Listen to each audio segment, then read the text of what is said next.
નારાયણ મેઘાજી લોખંડેનું નામ ભારતમાં રવિવારની રજા શરૂ કરાવવા માટે ખૂબ જ મહત્વપૂર્ણ અને આદરણીય છે. તેમને ભારતમાં મજૂર ચળવળના પિતા તરીકે પણ ઓળખવામાં આવે છે. ભારતમાં રવિવારની રજા કેવી રીતે મળી તેની રસપ્રદ માહિતી નીચે મુજબ છે. ભારતમાં રવિવારની રજાનો ઇતિહાસ. જ્યારે ભારત પર બ્રિટિશ શાસન હતું ત્યારે ભારતીય મિલ કામદારોને અઠવાડિયાના 7 દિવસ સખત મહેનત કરવી પડતી હતી. તેમને આરામ માટે કે જમવા માટે કોઈ રજા કે વિરામ મળતો નહોતો. આ મજૂરોનું એક પ્રકારે શોષણ હતું. નારાયણ મેઘાજી લોખંડેનો સંઘર્ષ. લોખંડે તે સમયે મુંબઈમાં કાપડ મિલ કામદારોના એક અગ્રણી નેતા હતા અને જ્યોતિબા ફુલેના સત્યશોધક આંદોલન સાથે પણ જોડાયેલા હતા.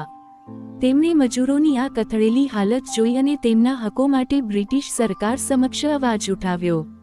તેમણે મુખ્યત્વે 2 માંગણીઓ મૂકી. અઠવાડિયામાં 1 દિવસની રજા. તેમણે દલીલ કરી કે 6 દિવસ સખત પરિશ્રમ કર્યા પછી મજૂરોને આરામ કરવા, પોતાના ઘરના કામકાજ અને સામાજિક કાર્યો માટે 1 દિવસનો વિરામ મળવો જોઈએ.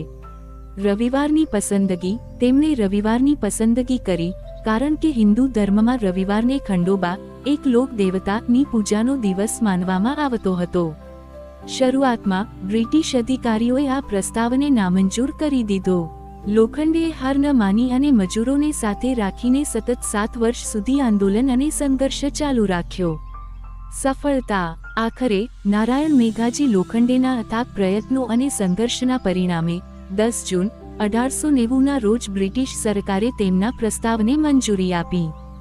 આ દિવસે રવિવારે સાપ્તાહિક રજાની સત્તાવાર જાહેરાત કરવામાં આવી, જે ભારતીય કામદારો માટે એક મોટી જીત હતી.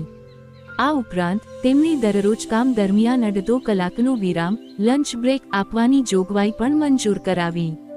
લોખંડેનું સન્માન. ભારત સરકારે વર્ષ 2005માં નારાયણ મેઘાજી લોખંડેના સન્માનમાં તેમના ચિત્રવાળી સ્ટેમ્પ પણ બહાર પાડી હતી, જે તેમના યોગદાનને યાદ કરે છે. આમ, આજે આપણને જે રવિવારની રજા મળે છે તે નારાયણ મેઘાજી લોખંડે જેવા મજૂર નેતાના લાંબા અને મક્કમ સંઘર્ષનું ફળ છે.